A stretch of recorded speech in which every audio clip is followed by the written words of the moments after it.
you everybody for coming and for waiting outside and being so excited to be here. We're excited that you came. We're going to do about 45 minutes of chatting up here amongst the three of us.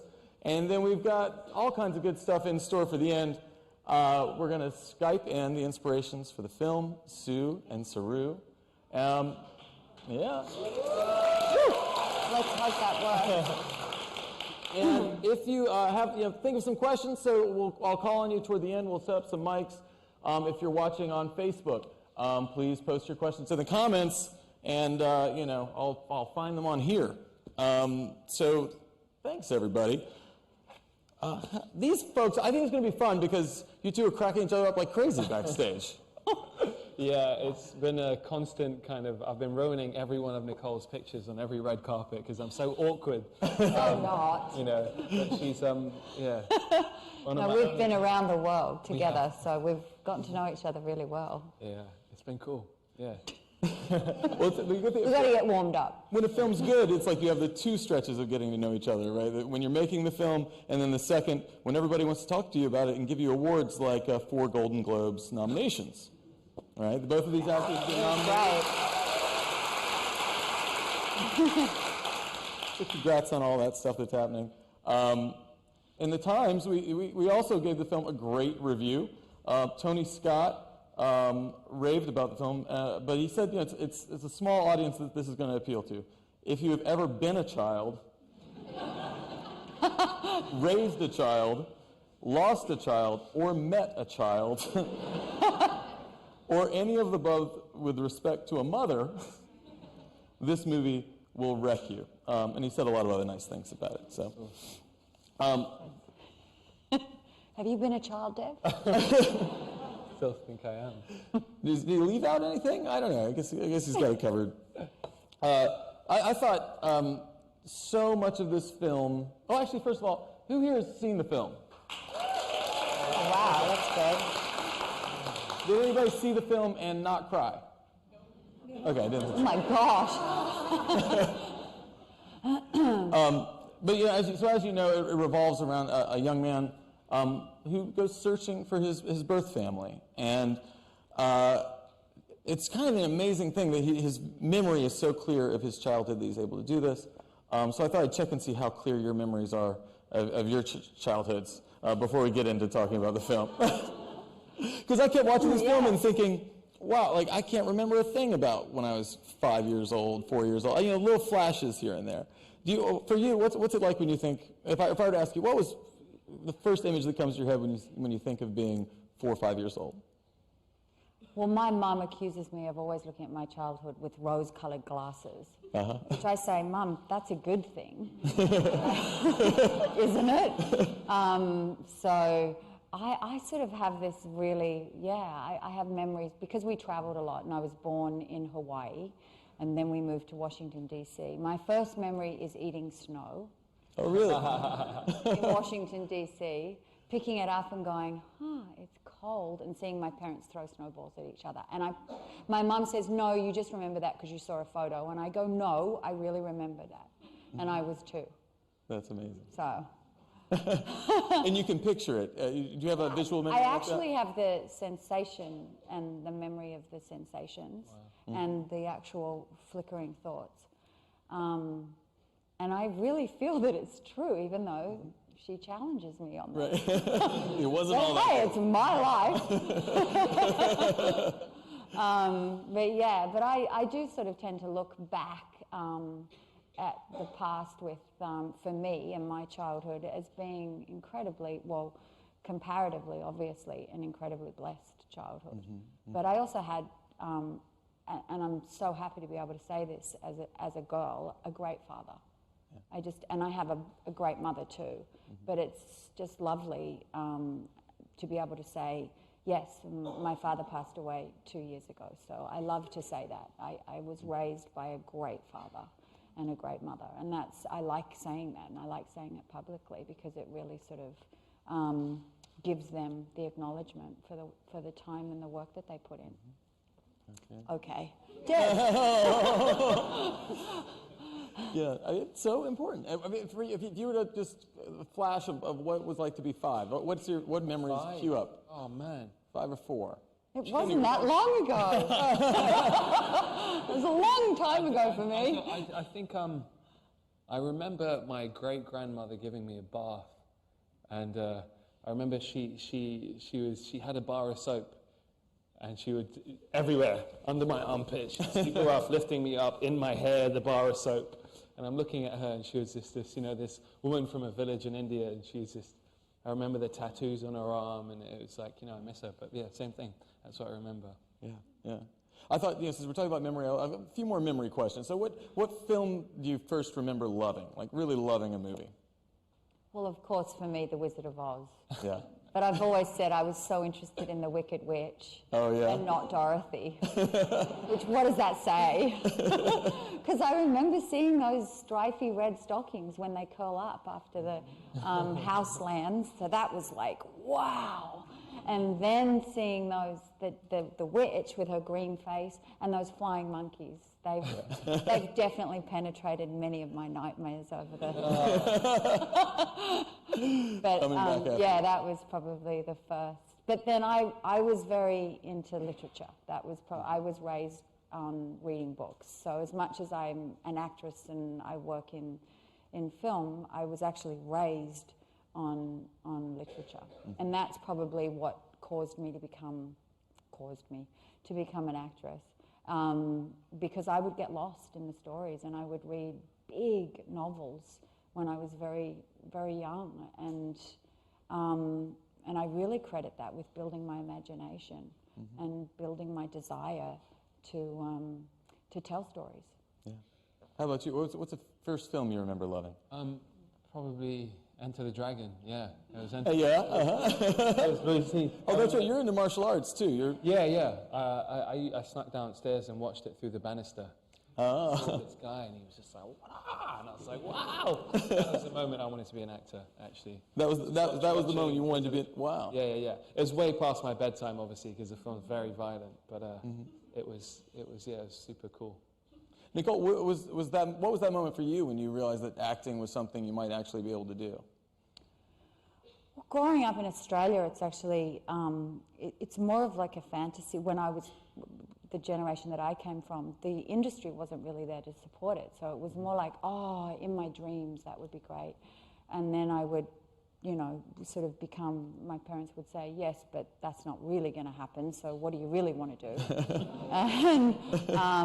and I'd go, well, I'd like to be a lawyer, or I'd like to be a doctor. My father was a doctor, so I would, I'd kind of be forced into those paths. But I think when I was 17 and I saved my money. I started working when I was 14, and I would save my money. And I was able to do a down payment on a small flat that was above a shop when I was 17 years old. It was one bedroom, and my dad would come and spackle the walls and paint them and everything, but it was my place. Right. And that's when I went, I'm actually going to be able to do this. At least have somewhere to sleep. And that I think that's primarily was their concern, is that being a child, when you're entering into a career, they want you to be able to make some money and take care of yourself, and they just thought that acting wasn't going to be able to do that because there wasn't the industry to carry you. But hey, I'm still here. And I'm curious, when you were watching films, and we've got a lot of fans of yours here. I'm wondering who the two of you were fans of at that age. Was there somebody you tried to walk like, styled your hair like, dressed like? I once went into and tried to get my hair cut like MacGyver once back when I had hair. It's absurd. But how about you two? Come on, Dev, I can't talk all the time. Mine was Bruce Lee, like I said, it's Splitting image. No. It was Bruce Lee, Jim Carrey, and Arnold Schwarzenegger. Those are the two. I see it. Yeah.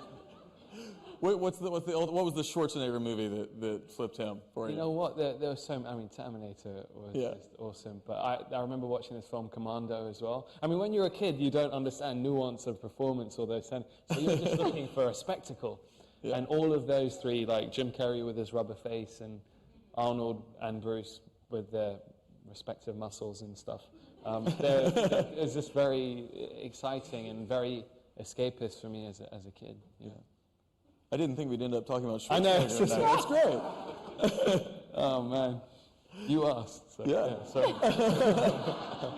How about you? Was there one actor you remember just loving more than the others back when you were You younger? said, no, I'm going to answer this Okay. question. Oh, sorry. Who did I want to look Yeah, like? that. I wanted to look like Olivia Newton-John in Grease. So I do have a few shots in the tight Grease pants. At the and end of everything. Grease. Yeah, at the end of Grease, thank you.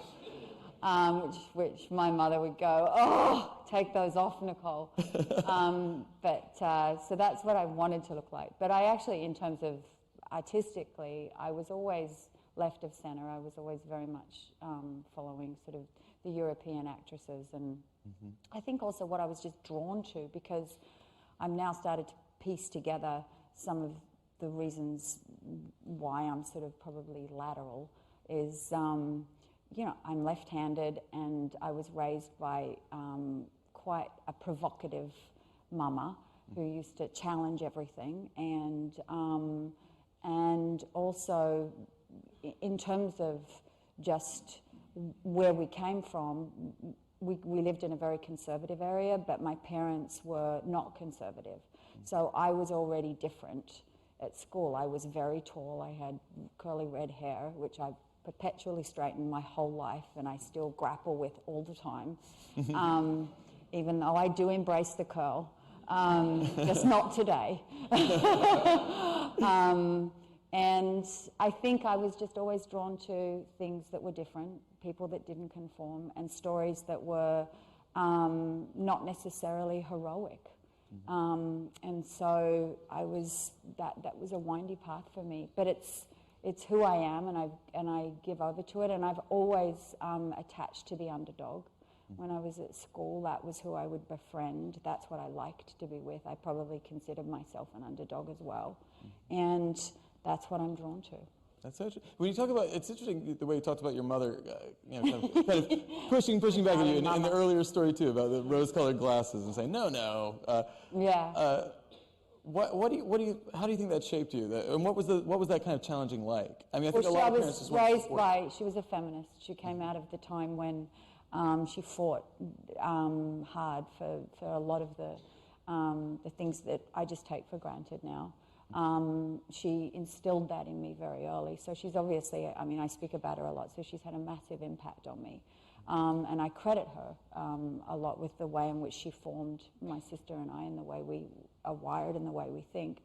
But I also credit my dad. But I think because she came from that generation where she probably would have liked to have been a doctor herself, and she didn't.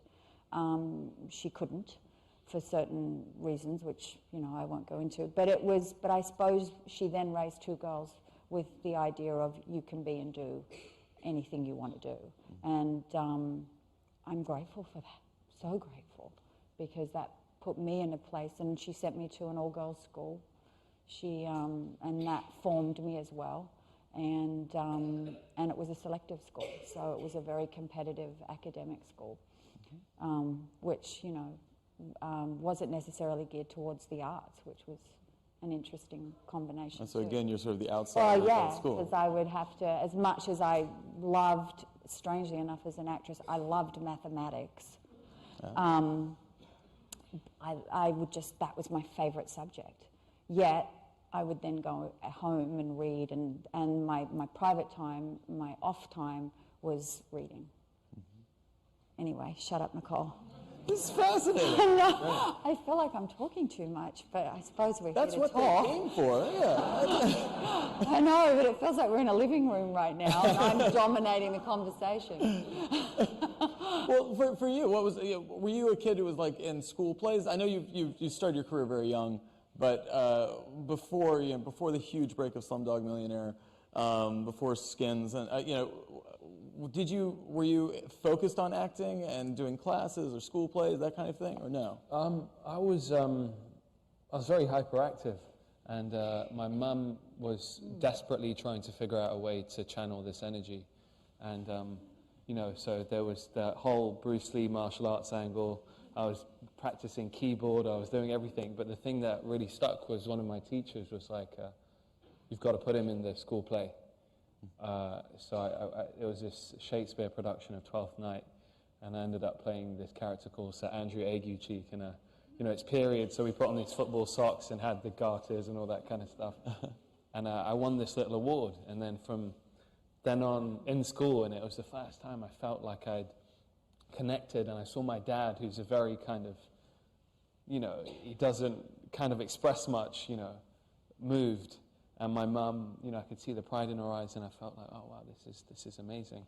And so that's really, I was doing pantomime in school really, until she saw this open casting in a newspaper to do Skins. Yeah. That's how I got that. Yeah. It's so great. I mean, that story still. His mother sees she's on a train, right? Yeah, I think that's right. And she just sees a post. Was it a posting that saying? She travels. She was a carer for the elderly at the time, and she goes on the tube.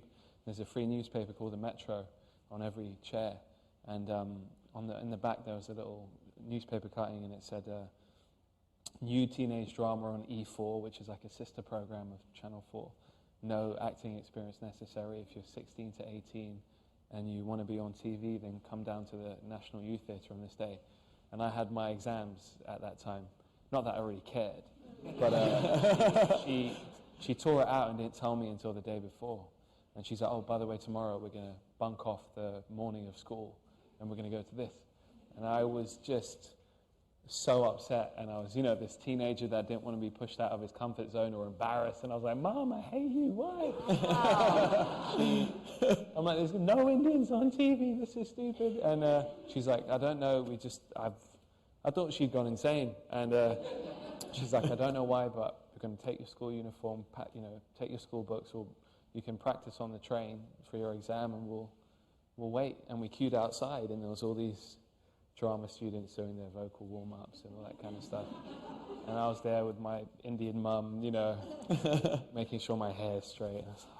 It was just horrible. And then they just pair you with two people. You two, here's a script going, you two. And it was around the block. And, it's like American Idol or something. And I started reading like I would in 12th Night. I was like, hey, and it was really big. And they're like, all right, do it again. But now say it like you're on the phone to your friend that you've known for ages. So I did it again, and then they all started smiling, and they called us straight in and said, yeah, we really like him, and that was the beginning. That is such a good story. I'm so glad. I mean, so again, moms to thank. It goes along with the theme of this film, which is so much about. Sure, I will get us back on track. I promise. Yeah, you just did. That's an amazing segue.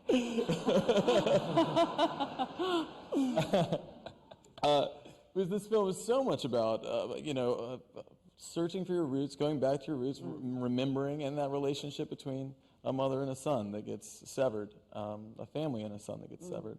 I guess not everyone has seen the film, so the first hour of the film was this wonderful kid, Sonny Pawar. Yeah. Tell us a little bit about him. He was 6 years old when he was shooting the film, right? Mm-hmm. What is that kid like on set? Is he as amazing as he is in the film? Well, he arrived and he didn't speak any English. Mm-hmm. So, he wasn't an actor. And Garth Davis, who's the director, who's a fantastic director, who co-directed Top of the Lake with Jane Campion. I don't know if anyone saw that, but it was a really special limited series. Yeah. And this is his first feature film. So. But he had a very strong sense of how to rehearse. And he brought Sonny in. He fought for the rehearsal period, which a lot of times on low-budget films gets lost because, there isn't the money. And they go, well, the first thing we can lose is the rehearsal, which as an actor, you go, oh, please don't lose that. So he fought for that, and we had that week, which we needed because when you work with a small child who's not an actor, you have to spend the time. And he arrived, and Garth said, right, the way you're going to rehearse with him is you're going to play sport with him, Nicole. And I was like, oh, God. okay. And I'm not, I mean, I try, but I'm not the most athletic. I mean, I can kind of hit a ball, but not really. So I was faking it. But he bonded us through cricket and soccer. Right, first cricket and then soccer. You're athletic, so it was easy for you. Yeah, he was picked from 2,000 kids. Yeah. And I was in India, you know, waiting to do my stuff, and Garth was, it was just crazy. It was like daddy daycare, but with like hundreds of Indian kids crying babies and stray dogs. And he's searching, and they found Sonny from 2,000 kids. He'd never been on a plane before, never been in front of a camera, let alone seen a Hollywood film.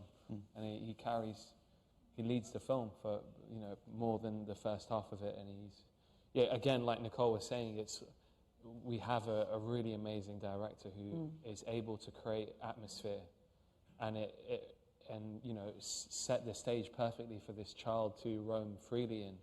And it requires the other actors, like Priyanka in India, Nicole in Australia, to really kind of, you know, nurture him into that space. And children are just beautifully open and reactive, so...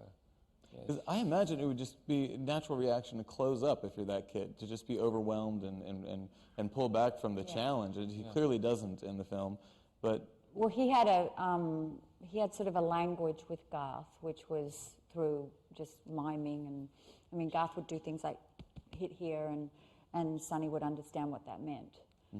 So they built their language, which was not verbal, which is fantastic with a child. Right. And then we all kind of moved with that and built our language too. I mean, it was different because I was female, and so he had a different reaction to me, and I had to sort of always go, he'd sometimes sort of push me away, and I'd be like, gentle,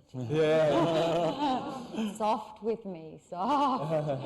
And he'd sort of wink at me and smile. But the other thing which I think says what a good director Garth is that when you work with children, he would keep the camera rolling, and he would just shoot, and so it started, there was no action and cut.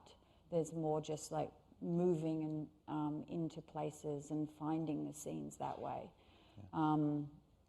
which is a great way to work. I mean, everyone has different criteria, directors, when they work, but Garth's is very fluid, wouldn't you say? Yeah, 100%. It's such an ambitious first film to take on working with an inexperienced kid like this, so young.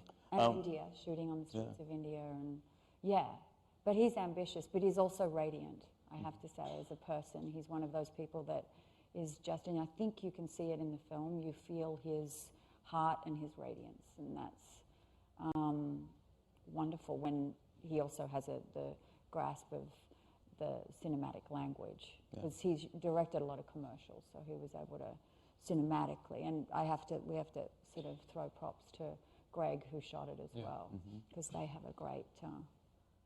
they're a great combo. Well, Nicole gave me a segue this time with said you can see it in the film, and we have a clip of the first time Nicole's character Sue meets young Saru.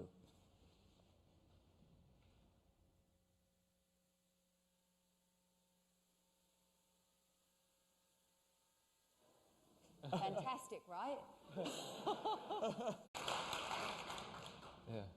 Yeah, it's just, I mean, there's to get that level of comfort to play someone's mother, to play a young child's mother, must be different than simply working with a kid in a comedy or something. You know, there's a bond that you've really got to establish that you see in these scenes.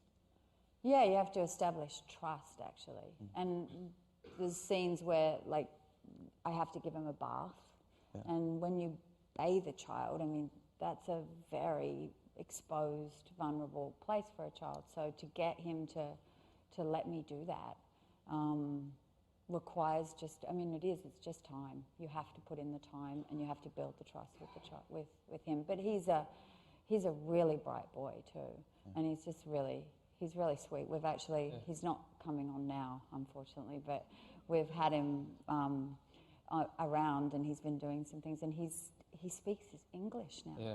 Which is a beautiful thing to have seen happen over the course of... Picked up so quickly. Yeah. So... That's amazing. I mean, and I wonder, as you were reading this script, as an adoptive mother, I imagine you could read another script that wouldn't handle that dynamic well, that wouldn't ring true to your experience or to the thoughts you have about adoption and that relationship. When you read this script, what did ring true about it?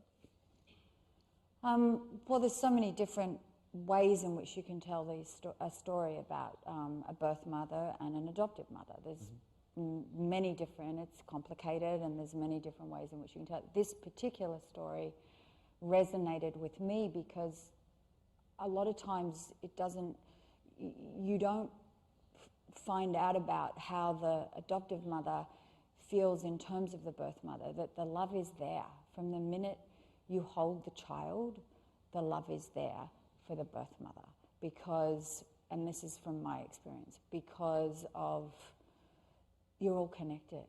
It's like, so there's some weird thing that just happens, and whether you ever get to meet her or not, there's like a thread that exists between you that will always be there. And I think that's what the film handles beautifully, and the way in which Luke Davies wrote the line, and Sue said it, so it's beautiful when she says, I can't wait for her to meet you, because she'll see, for you to find her, because she'll see how beautiful you are. And it's like, I think that taps into what an adoptive mother feels. And Sue says herself that she would think many times of Saru's birth mother and try to send her messages saying, he's safe. I want you to know he's safe. And that to me is just, that's exquisite, and that's unconditional love, and that's very, very pure. And it's deeply emotional for me. Yeah. So. And we see in the film that Saru, he loves his mother so much. He loves Sue so much that he doesn't ever want to upset her, and so he holds what is kind of the biggest secret of his life, that he's tormented by these memories, and he's searching for the town where he grew up. He holds that back from his mother. Why do you think it's so important to him to keep that a secret? Well, I think it's more about the gratitude and respect he has for the mother that gave him a second chance at life. Sue, and he really loves her, and he didn't want her to ever feel that he was ungrateful.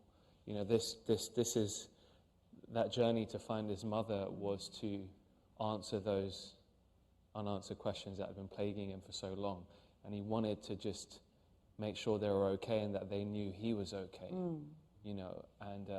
That's a really tough thing to be plagued with, every day. And so, when I first met Saru, we sat down and had breakfast together when we were filming in Hobart, not too far from where the family lives, and he spoke about astral travel, which I'd never heard of before. And the concept of when he first moved to Australia as a child, every time his mother put a map on the wall of the world, and she pointed out where India was. And he looked at it, and she's like, that's where you've come from. And every night he would go to sleep, his heart would start to race. And he would feel like he was physically coming out of his body, floating above the earth. And then he would all of a sudden hover above India and materialize with his family. And he would tell his mother and his brother that he's okay. And he would do this every night. And he goes, I'd wake up sweating and exhausted, like I'd physically done it every night. I'd do this. And that's how I could hold those memories so preciously and tightly. And then it just so happened that this app came out that paralleled what he was doing in his head. You hover above the globe and then zoom into India. And it's really amazing when you hear him speak about it. Yeah. And the app, of course, is Google Maps that he uses by combining his very specific visual memories with certain landmarks and items. I mean, it's still almost a story that's so hard to believe that this worked out. It's, as you talk to Saru about that process, and of course the film, by the way, is based on his memoir, A Long Way Home, as well. But I'm wondering, all those hours you must have spent on set staring at that laptop, trying to make those scenes work. How did what you learned from Saru influence that part of the performance? Yeah, I think that the concept I've done a lot of fake computer acting in my career, playing various nerds and stuff, you know. But this is far more emotional, you know. And Saru, you know, the concept was that, you know, with every click of that mouse, with every scroll, he was getting one step closer to finding her, his destiny. And that's a really emotional process, you know, and a relationship to have with technology. So, and Garth, again, to keep bringing his name into this, because he really is a maestro at this. When I was in India to the whole, you know, the preparation, that we all had our different things to do. And mine was to travel the trains and watch Sonny perform. And he made us play in the field that I walked through at the end. And he recorded the sound of these leaves. And Sonny laughing and Priyanka, you know, tickling him. And then when I'm sitting in cold Tasmania, sitting in front of this blank screen, or, you know, I could never wrangle the app, so I was sometimes over Russia or Korea, and I'm crying like, Mum, you know, but it's, like he would play the sound of them in India, and it instantly escorts you to this place, you know, to a place of nostalgia, and it's a real emotion that you can tap into that you had, yeah. So it's just to clarify, it's the sound of the leaves? Yeah, that he recorded on the, and he would play it back in the room on a speaker, and all of a sudden you're like, oh man, you know, I can feel it, and it just changes everything about how you're reacting with a blank screen. Yeah. And Nicole, how did you prepare? Did you also talk to Sue before the film shooting began? Yeah, I mean, she's very open to me, and I sent down a friend of mine to go interview her because I wanted her to be really open and not sort of anything else to get in the way. And I said, would it be all right if he just asked you a lot of questions and you answered them and I'd record them and then we meet so I can absorb you before we have anything enter into it other than just your life. So, and she did that for me, which was amazing. That's fascinating. Yeah. What kind of questions would you ask? Everything. I just asked all about, from being a little girl all the way through to present day. I know so much about her now. And then she flew to Sydney, and we sat in my apartment and we just talked and talked and talked. And it rarely happens where you meet somebody, one, that you're going to play, but two, that you just go, I love you. And she's very tactile and affectionate, and I respond well to being touched. So she would touch me and stroke my hand, even just meeting me. And she just said to me, you're going to be able to do this, and I've wanted you to play me. And we just shared, and she's now a huge part of my life, and I'm never letting her leave my life. It fills a very big part of my life in terms of this person who's incredibly non-judgmental and warm to me, and just nothing else but just sort of genuine, kind love. And I'm like, okay, I'll take it. So I hope we get to Skype with her, because you'll see she's really deeply maternal and very special. And she also, and I do want to acknowledge also Mantosh, because as much as this film isn't about Mantosh, she has another son, and he's in it, but it's not his story. But she's been incredibly good to him, and he's been so good to her, and they're a very tight family. Yeah. And Mantosh needs to be acknowledged in the family as well. Yeah. And John, her husband, the two of them, I mean, they both adopted together. And the other interesting aspect of them is that, as she says, she just was never going to have the experience of birthing a child. That was her choice. And so she knew that from very early on, as a teenage girl, actually, is when she made that choice. And when she married John, they met as teenagers. I think they were 17, I may be wrong, but it was very early. And she said, just know I'm never going to birth a child, so I hope you're okay with me adopting. That's what we're going to do. Is that okay? Because if it isn't, I want to, full disclosure. And he was like, I love you. And whatever you want, and whatever, that's our path together. So, and that's what they did. And at that time, the laws in Australia were very difficult for adoption. So, I mean, it was a big challenge for them. Yeah. But they did it. And as you can see, I mean, to such a wonderful outcome. Yeah. And Dev, you mentioned going to India, riding the trains, and I think I read somewhere you spent something like 8 months kind of thinking only of this project, not looking at other roles. Why devote so much time to this film, and how'd you use that time? It's really simple. I mean, you look at such an astounding script.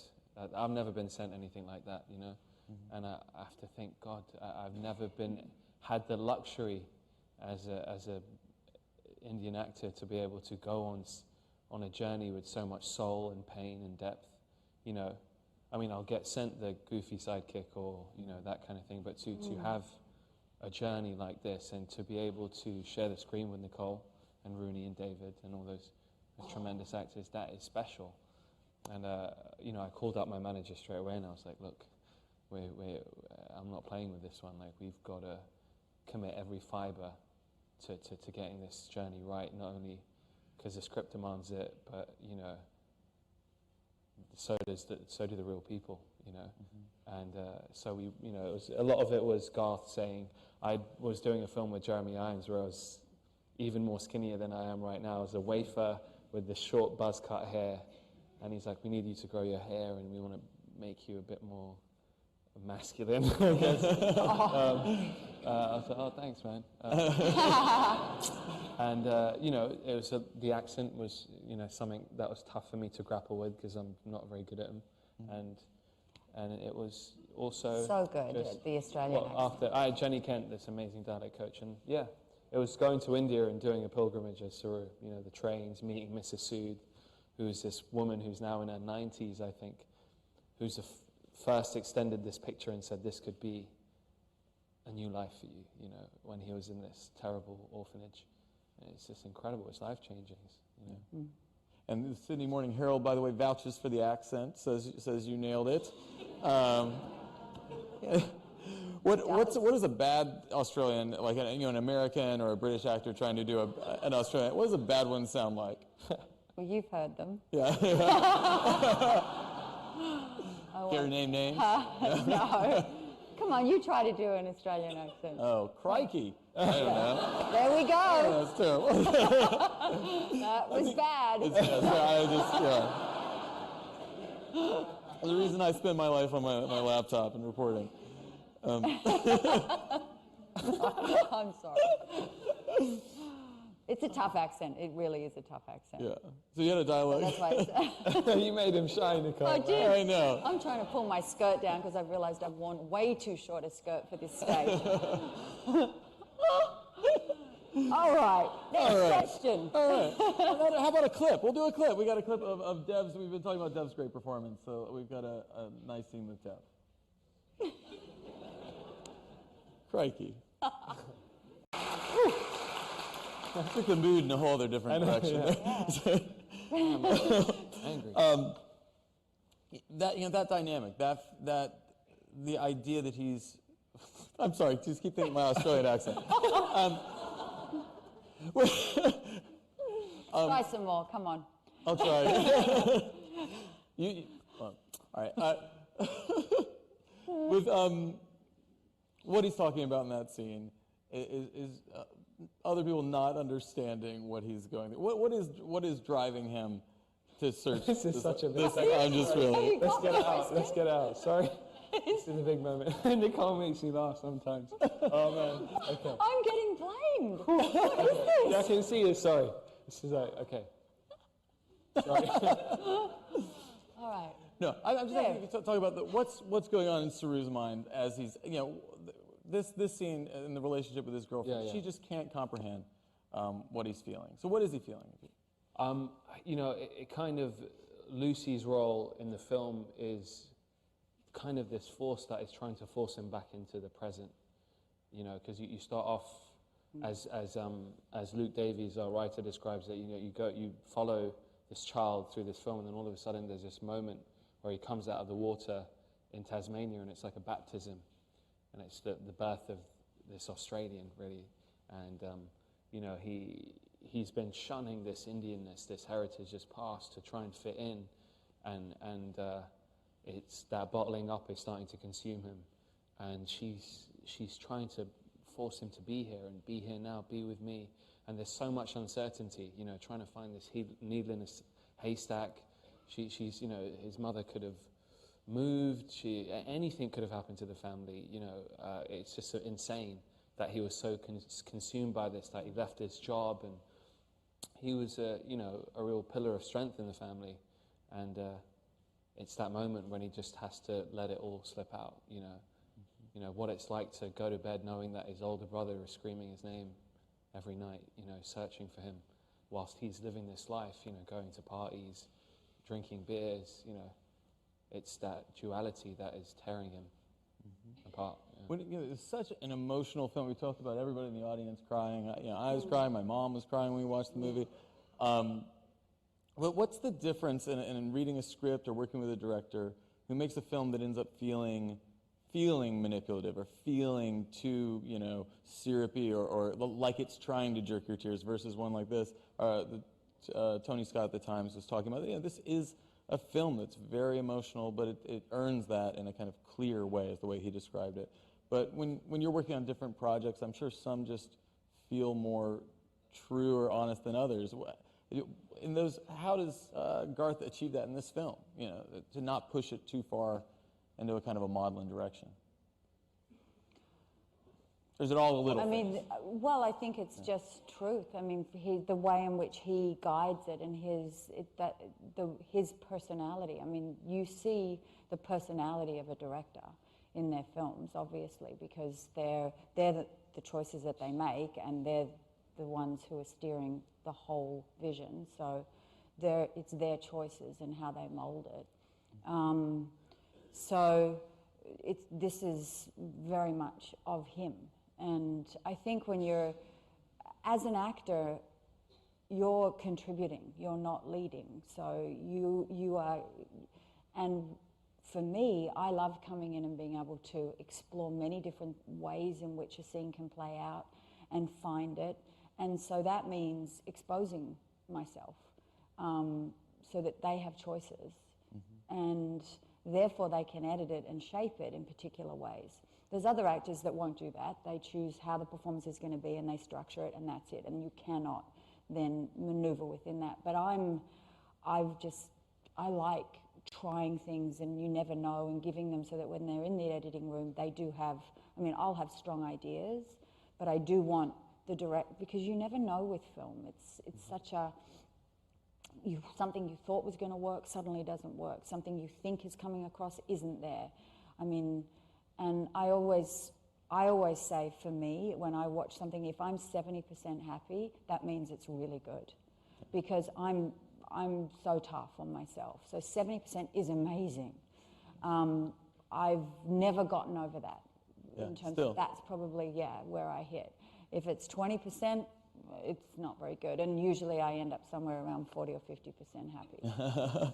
So, but that's just because I know what I was hoping for and trying for, and what I feel inside, and therefore then what ends up being. But I'm not right.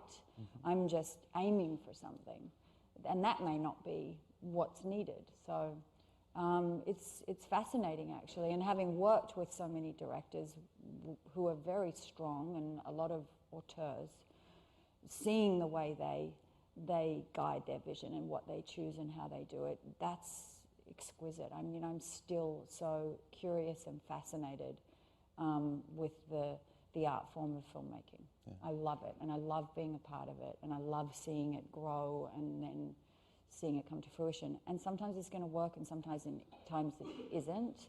And at 49 years old, I go, I want to still stay in a place of being brave and not caring, you know, if something doesn't work, because otherwise you're never going to surprise or find new places to exist in. Yeah. I think the first time that I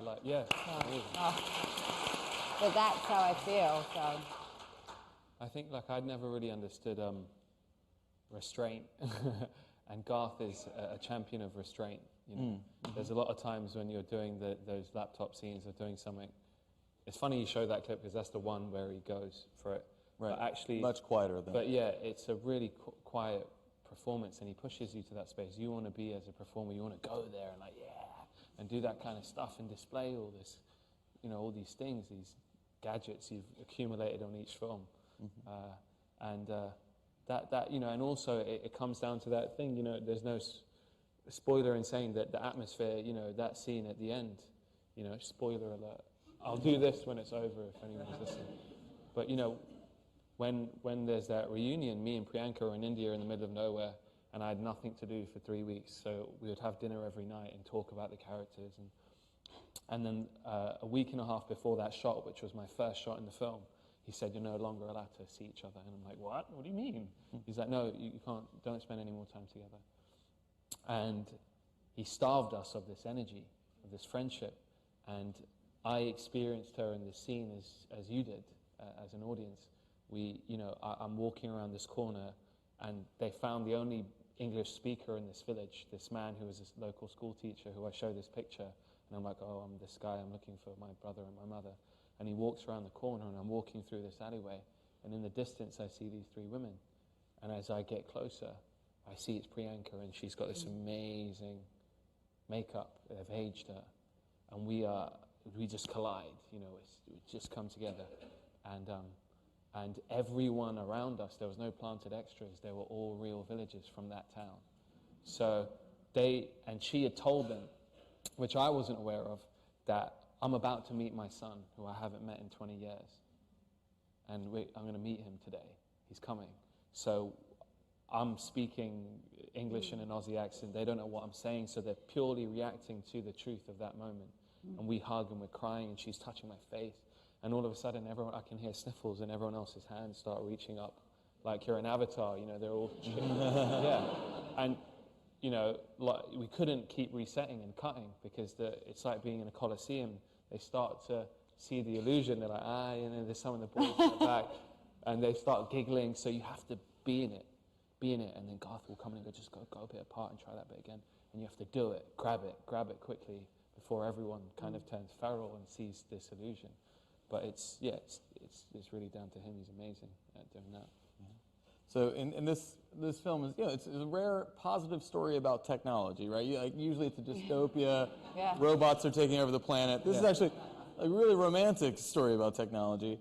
And now we're going to try some technology here with Skype. So be patient with us. If it's a little spotty, we're going to do our best. But if it works, we're going to have the pleasure of meeting Saru and Sue Brierley. Again, Saru, the film is adapted from the memoir A Long Way Home by Saru. We will see if this works, and then I'll take some questions from our Facebook page right now. I've got them on this iPad right here, so we're so high-tech. Hey! Can they see us? I hope they can see you. Hey! What's up, guys? Hey. Yeah. Oh my gosh, that's incredible. Saru, you handsome bastard. Got some business here, Dev, because last time I got a kick from you. So. Darling Sue, mwah. How are you holding up? Pretty well. We're doing good. We're ready to head off on our big tour around Australia next week. Awesome. We're going to do lots of talking and praising you very much, and wonderful we think you are. Oh, dear. We miss you guys. Yeah. Oh, we do too. We miss you too. We Is it had warm there? withdrawal symptoms. It's cold here. We're in New York. It's warm there, Oh. right? Warm here, lovely. Sorry. Just rubbing it in. Yeah. Thank you so much for joining us. Thank you for having us. Our pleasure. We've been taking questions from all the people watching online, and I'll read a few of those to you. The first one we have is for Saru. How did it feel to watch your younger self, to watch the fantastic 6-year-old actor play you? It was great. It was amazing. I really didn't know what I was in for. Really, I had read the script and a few times, and Mum as well. But when I came down to, I was a bit nervous to sort of see, what would sort of come about and what they've done. And I sat down and I wanted to see the movie by myself without Mum and Dad sort of seeing it with me. And so when I saw it, and at the end, I was just so my fingers, they were just like holding tight to the seat because I was so sort of submerged in the film of myself and filling in the areas where I was sort of telling myself this happened in this specific phase and stage of the movie. But it was just so enthralling, and I was sweating, and there was times where I'm just trying to hold back the tears of all those sort of life-threatening events and the emotions and everything that was sort of going on at the point in time. But yeah, kudos to everyone that's produced this movie and acted in it. It's an amazing movie, and I've seen it about 8 times. And you know what? There isn't like a moment where you're like, I'm bored of this movie. I want to do something. It's just there's always new things that are popping up, and you can see sort of themes coming up in the movie as well. There's just so much attributes that I'm even finding myself to this movie, as well as being the author of A Long Way Home. And I'm really sort of thinking about my life, and it's like there's things that reoccur that has happened as a child, and now it's recurring as an adult. The way that I'm strategic and diplomatic about things. And I'm really happy that everyone gets to see this amazing, profound, enchanting movie.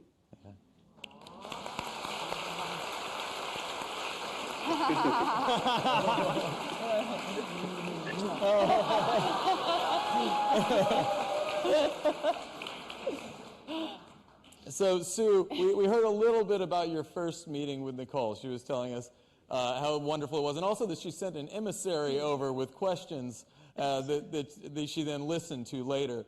What does it feel like to have Nicole Kidman play you and meet her for the first time? Oh, well, from the second it was told to me that my dream had come true in that regard, I decided, really, you don't often get your wishes in life. It's often a compromise and really with the filmmaking, so much of this project is out of our hands. We live the life. The story was written and based on Saru's book, but then we passed it over as a project, and I guess, we had to really trust that everyone would do the best by it, and they certainly have. It was quite hard knowing it was all happening, and then seeing it, then deciding, yes, that's fantastic, but the apprehension was sort of there in some parts of it. But I certainly trusted Nicole to do just an amazing job, which, she filmed for, I don't know, hundreds of hours. So in a way, there's so much more in the can that would have been quite traumatic to produce. And my biggest issue was that I often felt coming off the set that Nicole would be quite fragile, because I know it's tough, I've been there. And yeah, so I always kept that in mind. So I really appreciate the depth of the performance, because I know it from first-hand life, and she totally got it. You got it, darling Nicole, you got it.